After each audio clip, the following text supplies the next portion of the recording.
एक और जहां पर कफ सिरप के चलते मासूमों की जान जा रही है, तो वहीं इंदौर की एआरसी फार्मा कंपनी में सिरप निर्माण को लेकर बड़ा खुलासा हुआ है। कैसा खुलासा? खुलासा ये कि डीसीजीआई के निर्देश पर जांच की गई, जिसमें गंदे पानी से सिरप बनाए जाने और प्लास्टिक डब्बों में स्टोरेज जैसी गंभीर खामियां सामने आई है।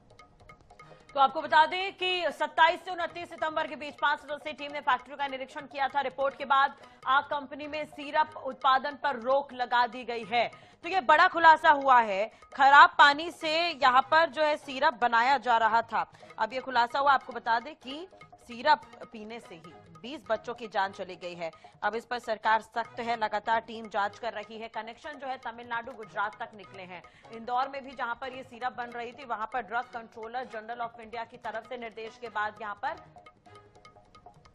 जांच की गई। महेश मिश्रा हमारे साथ जुड़ गए ज्यादा जानकारी के लिए। महेश, एक तरह से देखा जाए तो ये बड़ी लापरवाही है इंदौर में जो देखने को मिली है।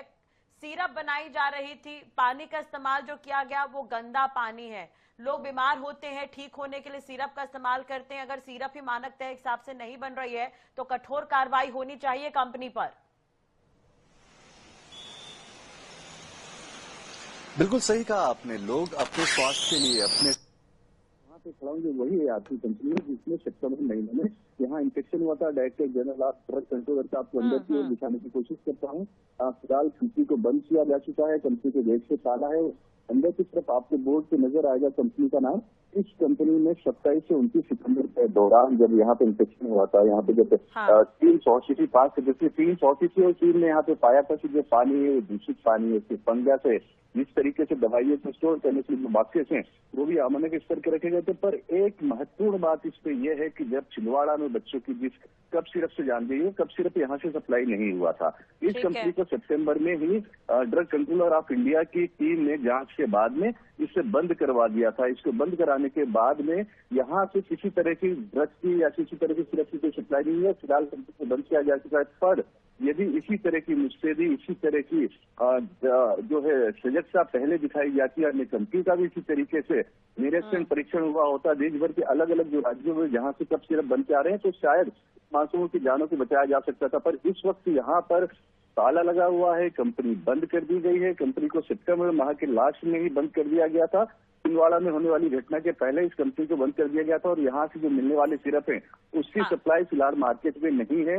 ना ही जो हमारी जानकारी है वो जानकारी के अनुसार, क्योंकि सितंबर में ही यहाँ पे सिरप बनना बंद हो गया था, तो उसके बाद में जो छिंदवाड़ा की घटना हुई है उस घटना में यहाँ से जो सिरप है उसकी सप्लाई नहीं हुई है, ये बताया जा रहा है। यहाँ कंपनी के जो व्यक्ति है उनसे बात करने की कोशिश करते हैं। एक मिनट आप बात कर पाएंगे? ये आपकी कंपनी को लेकर बताया जा रहा है कि जब यहाँ पे जांच हुई तो कई चीजें यहाँ पे दूषित पाई गई हैं। जिस तरीके से आप यहाँ पे सिरप बना रहे थे वो अमानक स्तर का है, क्या कहेंगे? तो ये कंपनी से जुड़े व्यक्ति हैं, फिलहाल ये सामने कैमरे पे नहीं बोल रहे, पर आप भी रिकॉर्ड इन्होंने हमें कई बातें बताई। जब हम यहाँ पहुंचे तो इनका ये कहना था कि इनकी कंपनी का सिरप नहीं है जिससे बच्चों की जान गई है। जब ये घटना हुई है उस घटना के काफी पहले, मतलब कि सितंबर माह के अंत में जब इनके यहाँ पर टीम पहुंची थी और टीम ने जब यहाँ पर कई तरह की अनियमितताएं पाई थी उसके बाद सिरप तो नहीं है, लेकिन गंदे पानी से तो सिरप बनाई जा रही थी, तो ये तो लापरवाही है। क्या इंतजार ही करे कि हम कोई बड़ा हादसा हो जाए? अब तो इससे ये साफ हो रहा है महेश कि जहां जहां दवाइयां बन रही है या जहां जहां मेडिकल इक्विपमेंट्स हो, चाहे मेडिकली जो हम यूज करते हैं दवा, सिरप, ये तमाम तरह की, तो उन फैक्ट्रियों की मॉनिटरिंग करना बहुत जरूरी है। इंदौर को एक उदाहरण के तौर पर देखा जा सकता है कि एहतियातन यहाँ पर जांच की गई तो ये खुलासा हुआ। जांच नहीं होती तो खुलासा ही नहीं होता। चलिए, बहुत बहुत शुक्रिया तमाम जानकारी और बातचीत के लिए महेश आपका।